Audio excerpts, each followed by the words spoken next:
Immune ba sa kaso ang mga badyaw? Di ba maraming mga nandudurang badyaw? Ngayon guys, ang pag-uusapan po natin itong trending na video ni Badyaw Girl versus itong reaction po ni Eloy Bogris. Minura-mura po kasi dito ni Eloy Bogris si Badyaw Girl. Nag-react sa isang comedy talk show, si feeling niya natutulig sa po ang tribo nila. So bago ang lahat, panoorin niyo muna to. Sana inisip mo muna. Nautak ang puta. Ang utak mo pabaliktad eh. Yung sinasabi na sa lalaki, pag lumusong ka, pwede ka makatapak ng mga badyaw. Anong tingin nyo sa amin? Basura? Pero yung mga pinagsasabi nyo ngayon, sobrang nakakagigil. Video mga Mariko, meron akong sasagutin. Sobrang nanggigigil ako ngayon. Hindi ko alam. Ayan, naiiyak na ako. Kasi meron akong napanood na video. Actually, sinend lang sa akin to nung ninang namin sa kasal. Grabe kayo sa mga badyaw ha. Grabe yung gigil ko.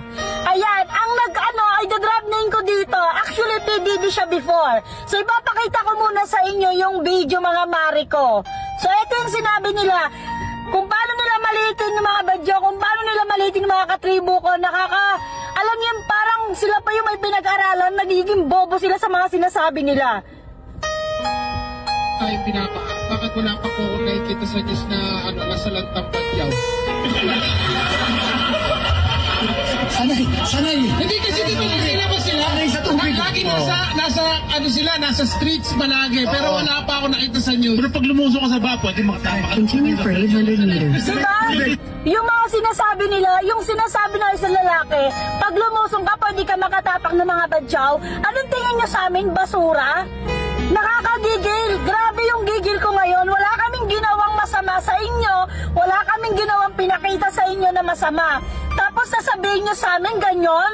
Gaganunin mo kami. Anong ginawa namin sa inyo? Diba? Para pareho tayong mga Pilipino, pareho tayong mga tao. In 500 Pero meters, bakit north sobrang onto liit Metro ng Manila tingin nyo Sky. sa aming mga katutubong badyaw na walang ginawa sa inyo? Nakakagigil, nakakaiyak kasi kami wala kaming pinakita. Sasabihin nyo sa amin, pwede nyo kami tapak-tapakan? Ang sagot po doon ni Eloy Bogris sa reaksyon ni Rita, di utak ka. Alam nyo na yun. Totoo naman ang sinabi nila sa mga badyaw. Nangaharas kayo sa jeep, nandudura kapag di binigyan ng limos. Ikaw kung hindi ka pa nag-viral ay baka grabe. Rugby ang agahan mo, tanghalian at gabihan mo. Ito po kasi yung sample ng nandudura pag hindi binibigyan ng limos. Ito. Diba? Siguro hindi po iyon napanood ni Badyaw Girl. Kaya nasabi niya na wala naman kaming ginagawang masama sa inyo. Na nga po, ang pananaw po ni Eloy Bogris at ang kanyang mga kritiko. Nagbigay po siya ng kritisismo sa reaksyon ni Rita.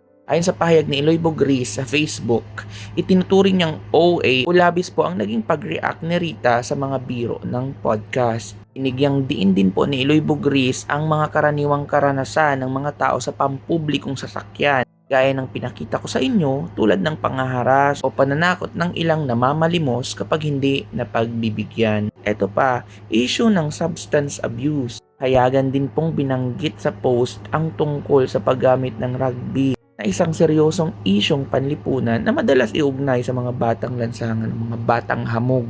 Siyempre may reaction din po si Rita. Hindi po ito direct response niya kay Eloy Bogris, parang hindi niya din naman to pinapansin.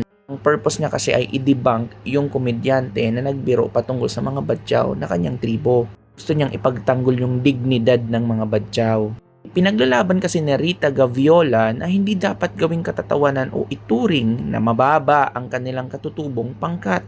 Ang layunin din po ng kanyang pagpuna dito ay para wakasan ang maling pag-generalize sa mga badyaw dahil ang pagkilos ng ilan ay hindi nagre-representa sa buong kultura at tribo. Pero kasi yung naging reaction niya ay parang klinemo din na walang ginagawang masama yung iba or ang lahat ng mga badyaw. Well, ganun po yung pag-unawa ng iba. Pero po, naintindihan kita. Kay Eloy Bogris naman na pasobra yata yung salita niya. But anyway, ang usaping ito ay nagpapakita ng malalim na hidwaan sa pagitan ng karanasan ng publiko sa lansangan at ng pangangailangan para sa kultural na respeto at pagkilala. Bagamat may mga totoong hamon sa seguridad at kaayusan sa mga pampublikong lugar, seryoso rin po ang usapin ng diskriminasyon at pang-iinsulto sa mga katutubong grupo sa bansa. Ngayon, sa mga nandudura, immune ba ang mga badyaw sa kaso-kaso? Immune ba sila sa batas? Hindi po immune sa kaso ang mga badyaw. Alam ko kahit sabihin natin common sense, hindi sila immune, pero mas okay na yung mas nai-explain natin. Walang sino mang pangkat, etniko o katutubo sa Pilipinas ang may absolute na immunity o hindi maaring kasuhan sa ilalim ng ating mga batas, penal at sibil. Pantay na saklaw ng batas, territoriality at generality, pangkalahatang batas sa ilalim ng revised penal code at iba pang espesyal na batas sa Pilipinas, special laws. Ang lahat ng tao na nasa loob ng teritoryo ng bansa, anuman ang kanilang tribo, relihiyon o estado sa buhay, ay sakop ng batas. Pananagutan, kung ang isang individual, kabilang ang isang badyaw, ay napatunayang gumawa ng krimen tulad ng pagnanakaw, pananakit, o panghaharas, pandudura, maaari silang arestuhin, kasuhan at makulong. Meron din po silang papel ng kultural na batas at sistemang katutubo. Sa ilalim po ng Indigenous Peoples' Right Act or IPRA Law o RA 8371, kinikilala po ng pamahalaan ang mga customary laws o tradisyonal na sistema ng pag-aayos ng gulo sa loob ng mga katutubong komunidad. Pero may limitasyon po ito. Ang sistemang ito tulad ng pamumuno ng kanilang mga panglima o tradisyonal na leader ay karaniwang ginagamit lamang sa mga maliliit na awayan o civil disputes sa loob mismo ng kanilang komunidad. Nasa labas, kapag ang krimen ay labas na sa kanilang tribo, halimbawa, ginawa sa mga pampublikong sasakyan sa syudad laban sa ibang mamamayan, ang pambansang batas o penal laws na ng Pilipinas ang masusunod. Pero bakit hindi sila napaparusahan? Kinig na, ito po kasi yon.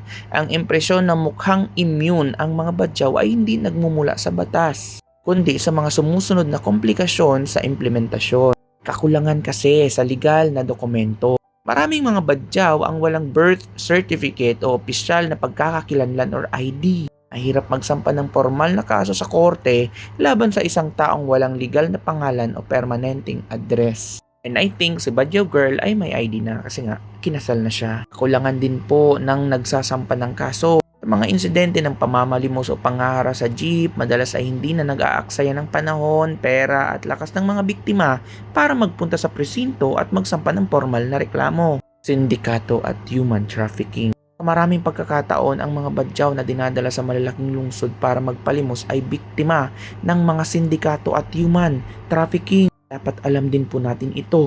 Dahil dito ang focus ng mga otoridad at ng Department of Social Welfare and Development or DSWD ay ang pagsagip, rescue at pagpapabalik sa kanila sa kanilang probinsya sa halip na ikulong sila. Ayun na nga. O alam nyo na. Waiting pa rin naman talaga tayo sa response ni Badyaw Girl kay Eloy Bugris. See ya!